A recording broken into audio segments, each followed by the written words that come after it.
Good to see you this morning.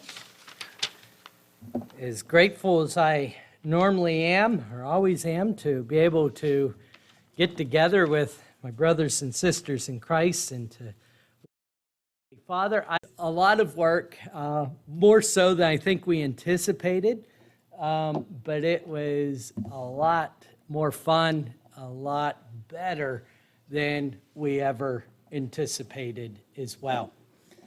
I'll talk as we go throughout the day about our staff.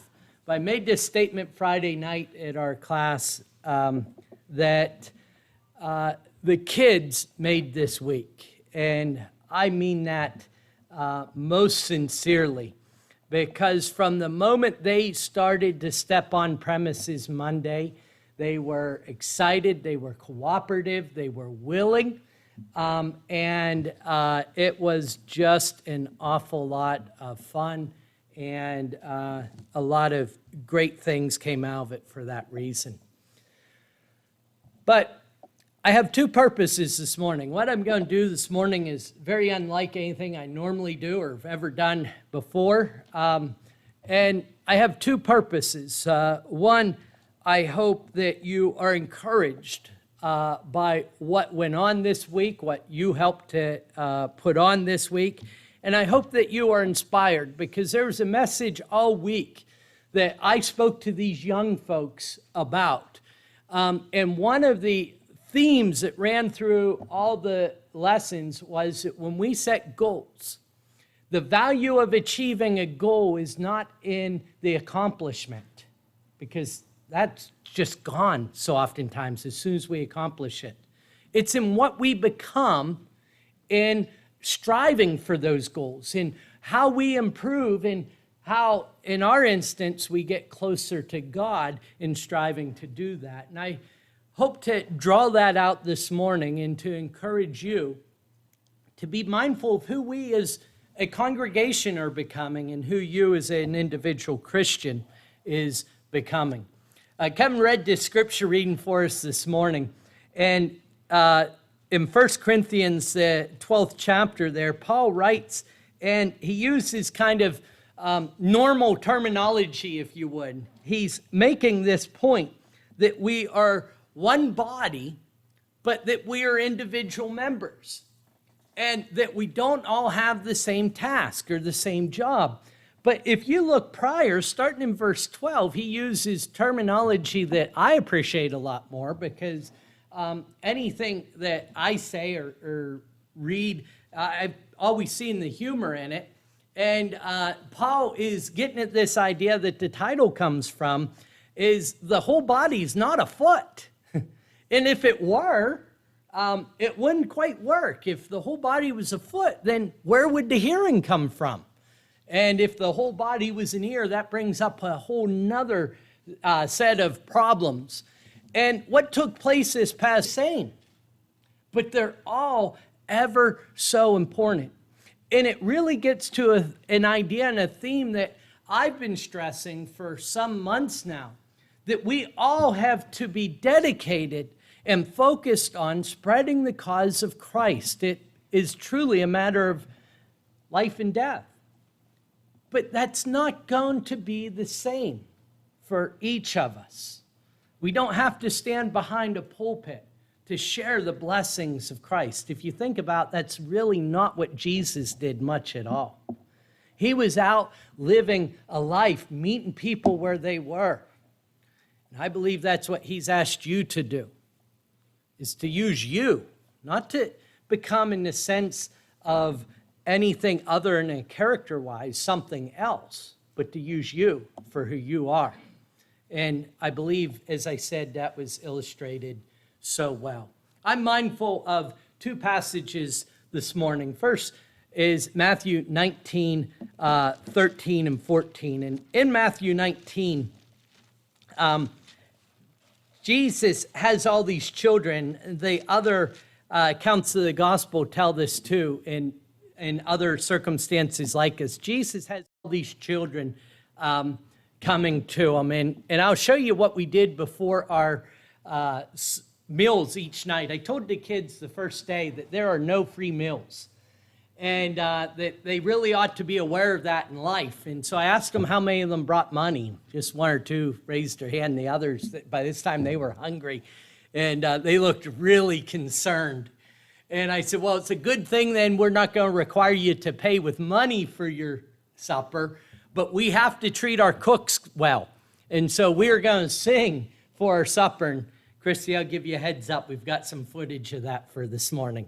So Christy did a great job of leading that for our supper each night. But when these kids are around, and when kids are in our services and around our buildings, things just don't go smoothly. Things just don't always go exactly the way they're meant to be. And sometimes for those of us that are older, that can make us anxious, right? And that's nothing new to our generation. Jesus had these little kids swarming to him, and his apostles, who oftentimes acted like their bodyguard, whether they were asked to or not, are shying all these little kids away and saying, oh, no, stay back. And, all those pictures that we see of this taking place have children orderly sitting and listening to Jesus and not moving around whatsoever. I do not believe those pictures whatsoever. They were children then too. And there were rocks rolling down those hills, and someone was throwing dirt and some were making noise. And I believe that's the context of what takes place here in Matthew 19 when we read, when the children were brought to him that they might lay his hands on them and pray, the disciples rebuked the people. Verse 14, but Jesus said, let the little ones come to me, and do not hinder those, for such belongs the kingdom of heaven. And for our youth this morning, I think a strong message is, and a truthful message is, that Jesus did not merely say, listen, don't hinder them. He says, for this is the kingdom of heaven. He elevated youth to an incredibly high position. The second passage that I'm mindful of this morning is Acts 21, verses 17 through 20. When Paul had been out on, I think his third missionary journey, it was 3 years, if I'm not mistaken. I should have looked up that duration, but I believe his last missionary journey was a 3-year journey. So I'm mindful of that because this week kind of seemed like 3 years. But he comes back to Jerusalem in the 21st chapter, and he gives an account of everything that happened. And there was great rejoicing, and all the people marveled at the great works that were done. And so I hope that is the case this morning. Now, for those of you online, I'll play this videos. I'm going to kind of go through our schedule for this past week and give you little clips as we go of what took place and bring out some points about them. For those of you online, I got through Monday and realized that my PowerPoint was going to be entirely too massive to be supported. And so once we get past Monday, you will not be able to see in the corner the slides that we're using, and that's why we're streamed out so that you can see it online. But our Monday started, as I mentioned, with some free time. And you'll notice, I think, in this short clip, exactly what I said about how the kids came together and just started to fall in.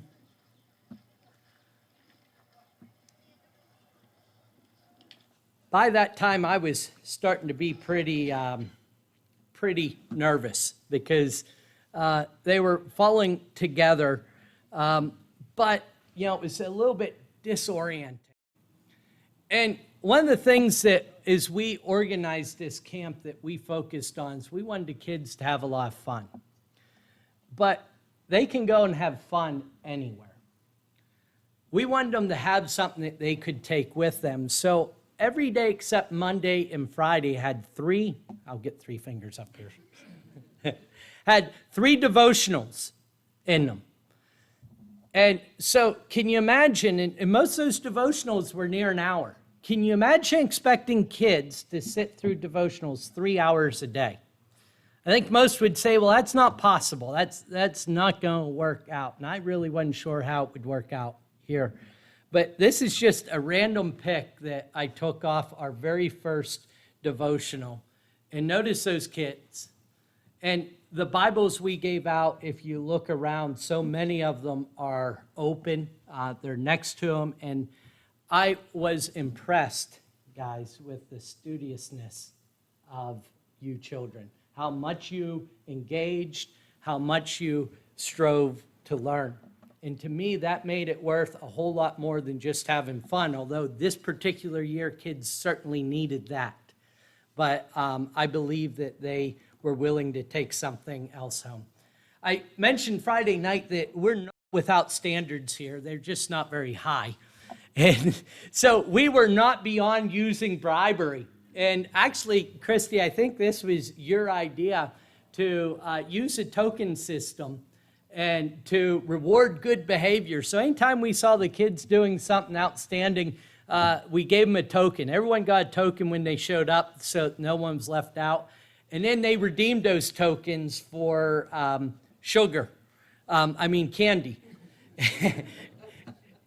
And so for that reason, parents, we really tried to keep canteen times toward the end of the day so they were just about ready to go home with you before we got all that sugar into them. But what a wonderful situation that worked out to be, and what a motivator it was for those young kids. So we went then from our snack time into our crafts, and I know there were others involved with the organization of the crafts, but Sharon and Stephanie headed our crafts, and everything we did, as I was mentioning earlier, that not everyone's a foot. Everything we did had support from the entire staff. But I will tell you in advance, I was hesitant ahead of time. We had 18 years old was the oldest that we had, and we probably over 15 probably had, without counting 8 or 9 kids over 15. I thought, no way these older, in particular boys, are going to be willing to sit down and do crafts each day. But it's a tremendous attestament to the staff and the way it was put together, how excited they were. I mean, you can see in the bottom of that slide that those large boys are over there picking out their decorations for their mailbox. And that by no means is meant to be something that's said to pick on them. It has to do with how wonderful those crafts were.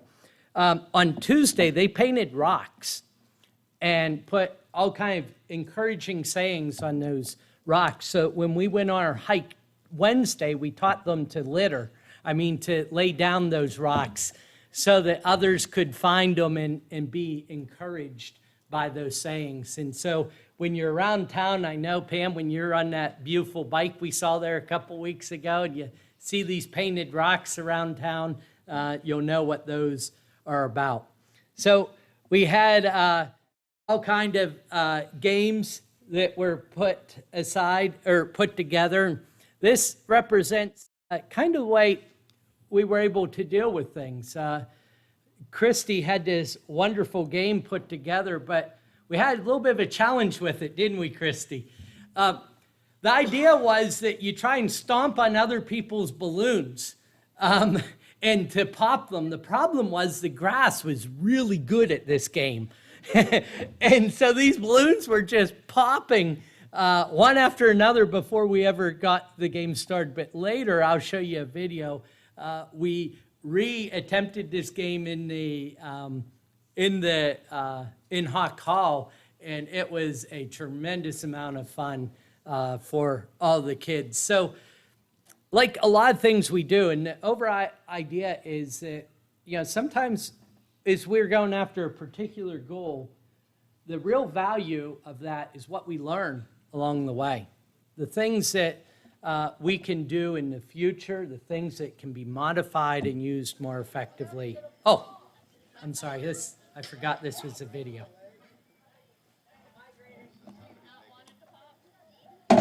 Yeah, you want to try and pop everyone else's balloon. Is that coming over the skiing?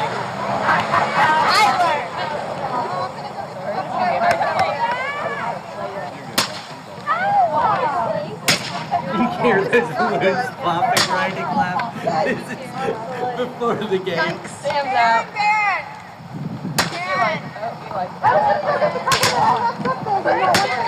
There's Christy and Sharon at the end trying to sort out how to make this thing work, which was not going to happen on Monday at this point. But, you know, a lot of things went that way. But notice those kids, and I know their backs are to us in this video, they're having a ball all the same. So it doesn't matter if things go absolutely perfect. So I mentioned they had to sing and pay for the cook. I told them very early on that we need to treat our cooks like gold. So we had Cheryl, Brenda, Mike, Shirley. David took off work early to be there. At times we had Lisa in there. It was able to make it from work. Lance and Heather both were in there. They had the couples grill going there the one day.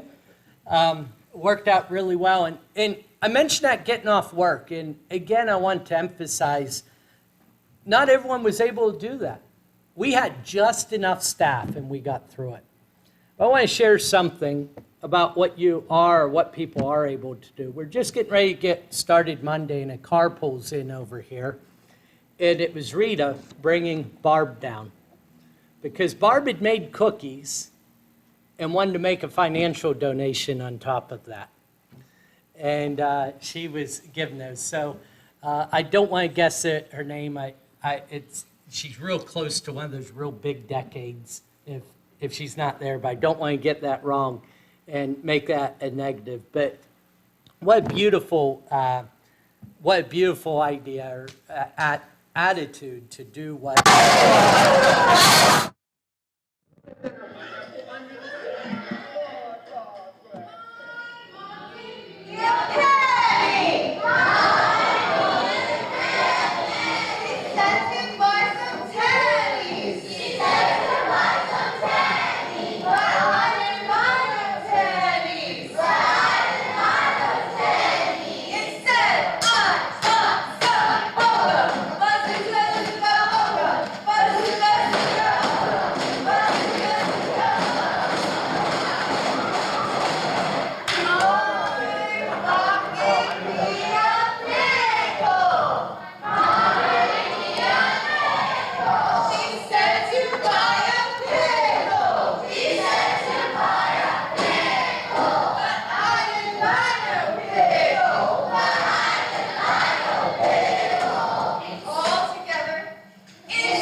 So everyone's just a little bit different. Can you imagine me leading those songs, how exciting that would be?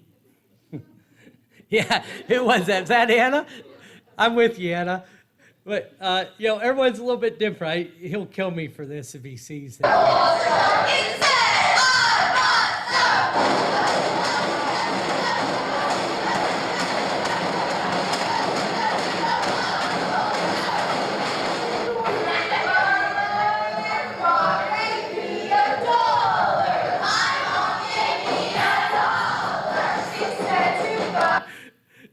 So that's how everyday lunch. So the cooks were in there peacefully cooking each day, and then we came in, just turned everything upside down and made it an absolute ruckus for them.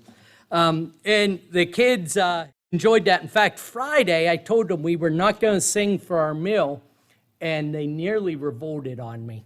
So they enjoyed those studies. So we learned a lot on our Sunday nights, though, or our evenings. One of the things that we learned is, I believe, is that recorded messages are pretty challenging. But what we also learned is the Zoom calls worked out incredible. So we had speakers lined up for the evenings, and it was a technological challenge to not only bring this information in, but to turn around and try to stream it back out. And Wednesday was a nightmare for that. I apologize for that. But the messages were incredibly beneficial. The reason I have the picture, this is the picture of what we were projecting on the screen. Monday night was Willie, and he had a message for the kids and some songs. But so that's him on Zoom call, and the other side's our camera broadcasting out. And you see where those kids are. And it was raining Monday night, so we did this for an hour and a half. And anywhere you were to go in that video, this is pretty much the picture you saw of those kids, where they're staring up at the screen, they're engaged, and they are learning. Now, Kevin, you'll have to remind me to come back to this for you, or you won't be very happy. I know it's not your job to remind me, but I'm just putting it on you so that we don't. We had, so it's not my fault, so I didn't complete that. Make sure I mention it to you so I know for sure it's not my fault.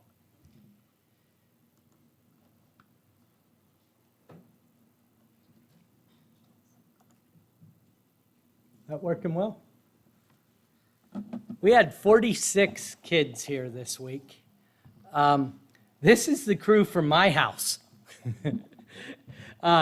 We had, I think, 9 extras, if I'm not mistaken. You see Red's in the middle of them there. But I was grateful for Dad's wagon because we had no way of freighting them across town. Even our Suburban, Dean, you've commented how big that thing is, but it wasn't big enough. So what a spectacle, though, we were coming across town as the kids sang and carried on. So on the way over and the way back each day, this is where the kids, this is how they rode. So on Tuesday, we start our day with a walk over to the park. Where are we going, guys? China. Wait, Mike. China. China? Disgusting. Where are you going, Jonathan? Australia. Australia? We learned very early in the week that they were not good navigators. But again, you'll notice the spectacle we made of ourselves going across town. It's a creek, yep.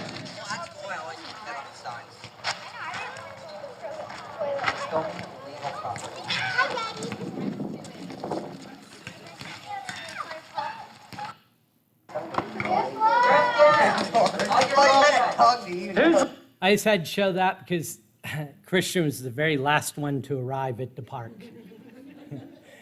46 children and however many staff we walked across. I think 3 of us walked, right? And but that's the final. That's the tail. Those were the ones that could just barely make it. 52. Where are we at here?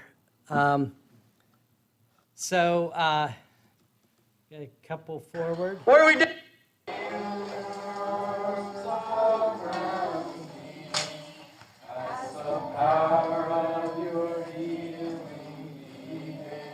Okay, but as we go through this, let's think about. Notice there's absolutely no planning, and where I clicked on that, and all these kids are engaged. I did a number of devos. Corey did a number of devos. We had John Kerr down on Wednesday and Keith Knoll on Thursday. But all these devos, you can click anywhere. And who is that in the corner? All these kids are engaged. There are less sleeping eyes in those than I usually get on normal Sunday. So what an incredible evening. So We walked to the park and had some sports. Came back then for our crafts. And then went right into another Devo. I told Abby, look at the target. Look at. Again, notice all those kids sitting there, eager to pay attention. One of the things that I think for us adults that we struggle with, that these kids really grasp this week, and this is why they're all engaged. This Bible is not about something later in life to become, something that after I die or after everything is over is going to impact my life. And what we strove to bring out to these kids is messages that they can learn from, change their lives, give direction to their lives right here and right now. And they grasp that. That's why they're sitting there like that. That's why they have their Bibles open. I think that's a message that is so strong for each of us to remember. That, as I told them, some of them even wrote it down. It's not about the pie in the sky after I die. It's about the steak on the plate while I wait. And boy, they really chuckled at that, and they wrote that down. Now, after our meal time, Corey and Wade, we really could have used you. Chris was busy working. We could have used him as well. But we had games in sports. I'll give you a little taste. Job. They played tug of war. So we broke them up in two categories, so we didn't have the big mammoths against the little guys. But they had a wonderful time with that tug of war. But Corey got a bright idea. Was it your idea, Corey? Nope, it was yours. I came over and I asked Corey for permission. I told these youngsters, I said, pick your champions, any two champions, and Corey and I are going to whoop you. And so we got on opposite sides of the, this is it here, opposite sides of the tug of war. I told Corey, I said, now Corey, we've got to win this quick or we will not win it at all. So let them go for 3 seconds. And then on the 3rd second, we'll both give it our hardest jerk. We'll whip them off their feet, and we'll just run with it. We'll get this over quick. That was not a good plan.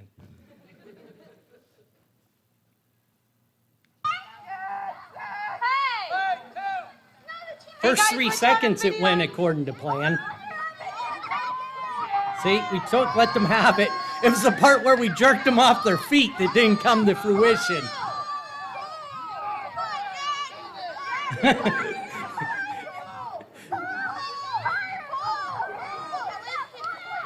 This is the finish line right here. So that's how close we were to losing.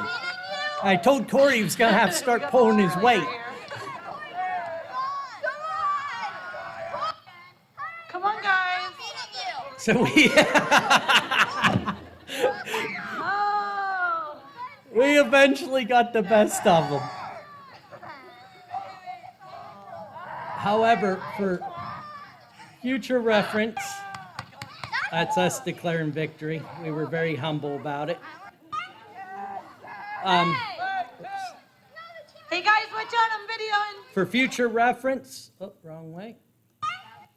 We found out it was not worth it. How was it, guys? Not worth it. Not worth it? I'm so out of breath. Tomorrow we're gonna see, I see Mike is losing a little blood here. Mike. I'm fine. Mike, this is my opportunity. I get one more shot. I still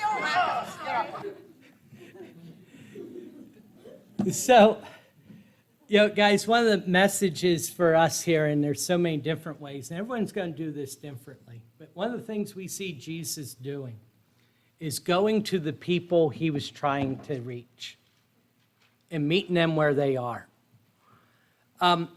It's great that our children learn to sit and learn to participate in worship in great ways.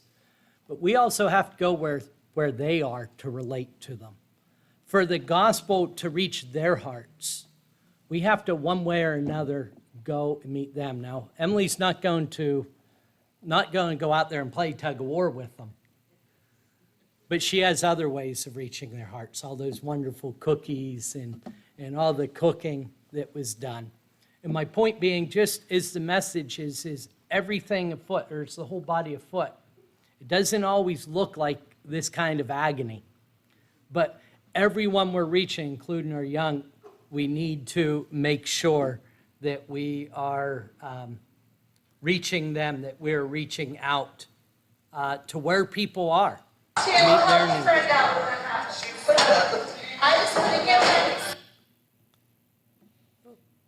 That was supper payment that night. Let me get back in here.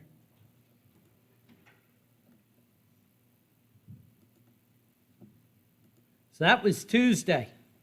You'll notice we get a little less footage as we go forward. On Wednesday, and Wednesday is the day I really wanted to spend some time talking about. Tuesday we walked to the park and we had sports. Wednesday, the game plan was to walk to, I call it Moore Bridge, but the bridge on the walking trail at the end of Moore Road, up the road. It's a mile and a third up there. So the idea was to walk there, have a watermelon devotional, which for those of you that aren't putting two and two together, that means you have watermelon and a devotional. And then turn and hike back and be back here by 3:30. So we're leaving at 1, crafts are at 3:30. That was the game plan. This was us leaving on Wednesday morning.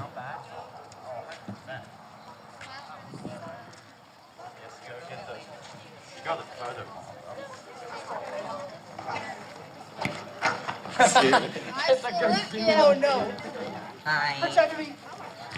Church of Christ salute you, right? That will never work for you.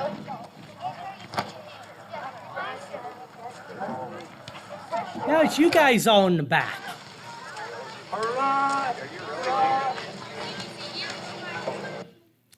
I mentioned this idea from, you can tell now we're just above the post office. And I mentioned this idea a while here. You know, for most of you that walk in here and sit down on Sunday morning or any other day, it's just not that impressive.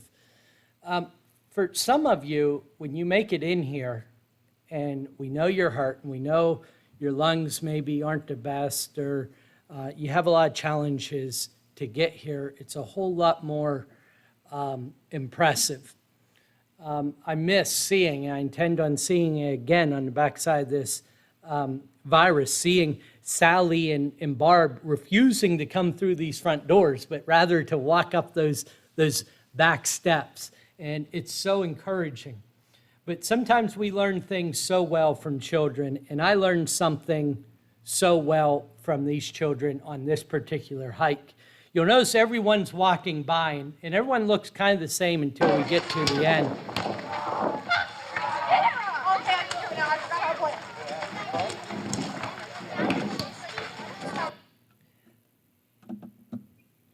And I will try to mention this without embarrassing myself up here this morning.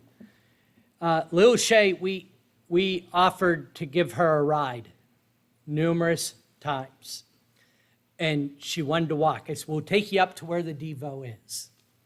And she wanted to be with the other kids. And so off she went. And when we got to the final road here in Summerville, we were already a good ways behind everyone else. And so I said to Shay, I said, Shay, now this is the last road we're going to pass for a long time. Would you like a ride? We'll bring a vehicle, we'll take you forward to where these kids are going, and you can be part of the Devo there. And with tears in her eyes, she looked at Corey and I, and she says, I don't know if I can make it, but I want to walk. And those of you that walk that trail know that there's barriers there right where I'm talking about. And I said to Corey, I said, if we have to get a vehicle around these barriers to pick her up wherever she can't go on any further, that's what we're going to do, because this little girl's going to get to walk.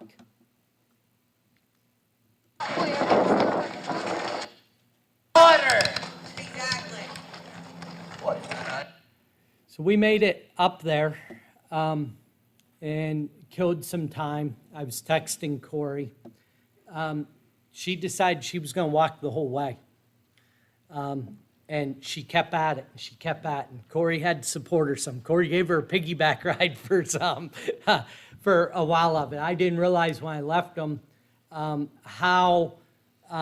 what I was leaving them with. I thought she would stop at some point. We'd just get someone to pick her up. There were a couple more involved, but some of these girls down here in this row up here saw what was going on and went back. They gave up their hike. They gave up the best pick of the watermelon. And one of the girls says, all they left us was the ends. That's one of the costs that they were willing to go through for that, and went back, and they were friends and stayed with her every step of the way. In fact, I got a text saying, when she crosses the bridge, can you chant her name? It didn't occur to me. That might be. So we have a devotional. No one was dying there. It's just kids being kids. We had our devotional, and then, yeah, I think you'll be able to hear it. This just occurred to me. We waited for her to get there. Last part. Yes, we had more of it. Shane! Jay! Jay! Jay! Jay! Jay! Jay! Woo!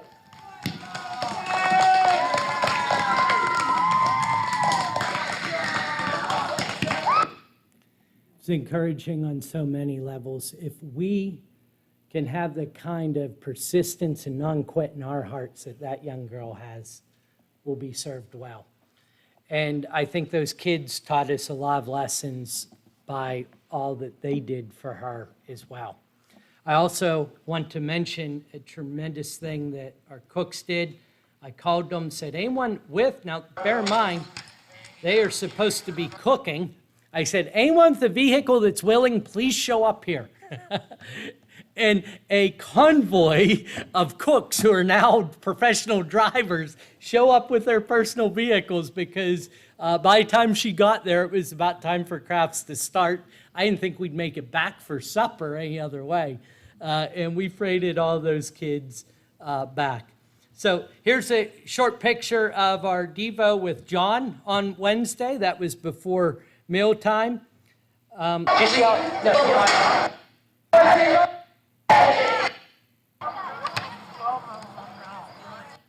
This is memory work. It was not mandatory. The kids were all given levels of memorization to do. And notice, and you can see not all of them were engaged in it, and every month they kind of spread out. But look how many kids sat down willingly to memorize verses. In fact, all those girls that were at our places, they in the morning got up, got together, and were practicing their verses. In fact, they nearly broke us up on prizes because they memorized so many verses. And young folks, those verses in your heart will have a tremendous impact. Now, I didn't mention about Tuesday, and I meant to. Jeff was with us on Tuesday on a Zoom call and gave a tremendous devotion. Joe Wells was with us then on this day, on Wednesday. I apologize for the difficulties for those of you that came Wednesday for the technical challenges. But that was our bumpiest day.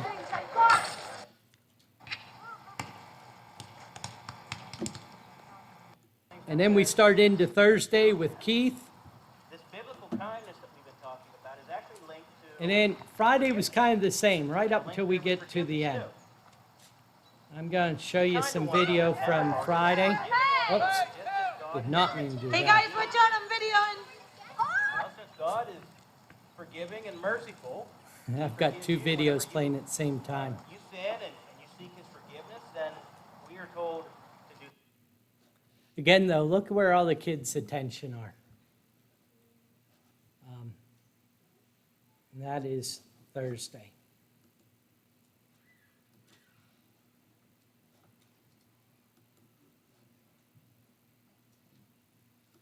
Last couple clicks here. So on Friday, we had our award ceremony. We had a number of things, but I just want to show you, and I told Lisa on the way in here, I wasn't brave enough to do what they did, but Corey and Lisa had a great idea to finish our ceremonies with a pie eating contest. I thought maybe that was risque. It was pushing limits is encourage these kids to see who could eat the fastest right before we put them in their parents' vehicles to go home. And I had no idea that the pies they made were all kind of leftovers and disgusting things, and then covered with whipped cream. And they didn't know what was in there until they started to eat. So after all this went on, I'll show you a little bit of footage of this, and then we'll make our final point for this morning. I didn't know what to say. Corey hands me the microphone and says, "Okay, we're done, Mike." And now I get to address all these parents who have watched their children do this horrific act. And so I ended with, "Well, we're done. Thank you for trusting us with your children this week." After you see this video, you'll understand. Oh, this is a worm. She found a worm in her eye. How do you think? In case you didn't understand, that's Corey saying she found a worm in her pie. It was a gummy worm, but that's one of the skits. Get set. Go.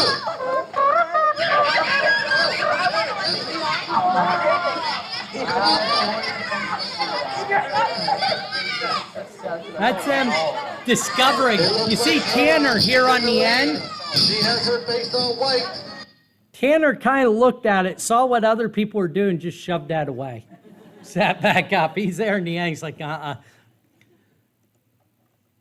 You see, he's clean. All those others are. You're not a big.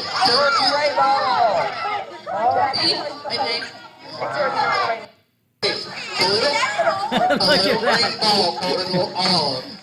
There are olives in there, ladies. Olives. Macaroni and cheese, olives, spaghetti. No! All the ladies are. Okay, well, this is a worm. You want to flirt? You're gonna flirt this? Howie, let me see your. That's going good. Look at that. Just right in there.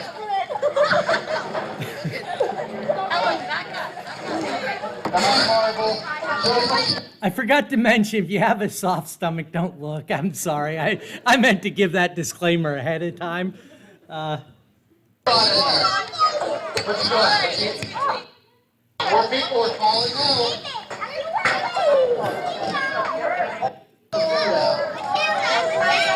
She's sorting food out her nose. Who do you all want to? All right, I'll leave you with the question before making my final point that I don't have the answer to. How can you be so cute and disgusting all at the same time? If you figure that answer out, you let me know. Kevin, before I make my last point, I'm going to pull PowerPoint back up here for you. Whoops, slideshow from current. Almost got you. All right. I hope that was encouraging for you. Many of you didn't have the chance to be here. But as I said, to mention along the way is not in the goal. And I think we met some tremendous goals this week. We did some things we set out to do. But what's valuable is what we become in the process. How are we showing the love of Christ? how are we becoming what he would have us to be? In everything we do, I believe that we ought to strive to grow closer to God. That's our spiritual nature in our study and our prayer to God, that we get to know him and we act more so like he would have us to act, but that also has to do with what we are to one another. I'm so proud of you guys for being willing to go all in. I mentioned about being tired myself, but I tire easy. Other people worked really hard to make that happen. Thank you for doing that. I pray that not just the youth that were involved with us, but every staff member, every supporter, everyone who helped benefits as through the process they become closer to what God would have each of us to be. This morning, if you've never started that walk of striving to be what God wants you to be, or if you need encouragement as you struggle along that path, as we all are, as I believe was illustrated for us in one of those videos, it's not going to be an easy walk. And sometimes you need someone to chant your name. Sometimes you need someone to go to the ultimate staff member on your behalf. If you need that kind of encouragement and help as you walk along this life, then please let us know as together we stand and sing.